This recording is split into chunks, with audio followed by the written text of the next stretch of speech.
আলহামদুলিল্লাহ আমরা আল্লাহর কাছে লাখো কোটি শুকরিয়া যে লালমাই উপজেলা তথা বাংলাদেশ ক্রিকেট গার্ডেনেও আমরা লালমাই উপজেলার মধ্যে আমরা সবচেয়ে বেশি স্বীকৃতিপ্রাপ্ত আমরা প্রথম হয়েছি।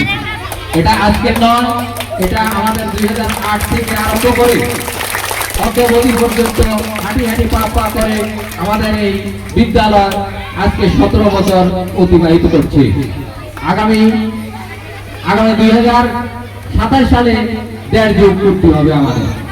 প্রিয় উপস্থিতি অভিভাবক মন্ডলী, আপনাদের কাছে আমাদের সবিনয় অনুরোধ, আমাদের এই স্কুলের যিনি সবচেয়ে বেশি ভূমিকা রাখেন, আমরা নগণ্য, আমাদের এই এলাকার কৃতি সন্তান, বাংলাদেশ জাতীয়তাবাদী দল বিএনপি লালমাই উপজেলার নেতা জননেতা জনাব জাকির ভাই আপনাদেরকে বলেছে যে বাচ্চাদেরকে এখন থেকে আপনারা আপনাদের আয়ত্তে নিয়ে আসতে হবে, মোবাইল ব্যবহার বন্ধ করতে হবে, পরিবেশ রক্ষা করে বাচ্চাদেরকে নিয়ে ভাষা শিক্ষা দিতে হবে।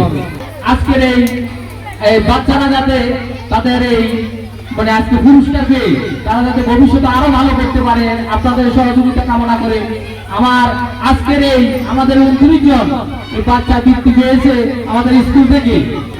এই যে কৃতিত্বগুলো, এই কৃতিত্বগুলো ট্যালেন্টগুলো পেয়েছে আমাদের 17 জন, মোট 58 জন আমাদের এখান থেকে বৃত্তি পেয়েছে। মোট 58 জন আমাদের 2 অ্যাসোসিয়েশন থেকে 58 জন বৃত্তি পেয়েছে, ট্যালেন্টগুলো পেয়েছে 17 জন। আজকের এই মহেন্দ্রক্ষণে এই উৎসর্গ, এই কৃতিত্ব আমরা আমাদের শিক্ষক ক্লাস, আমাদের অভিভাবক মাদেরকে উৎসর্গ করলাম।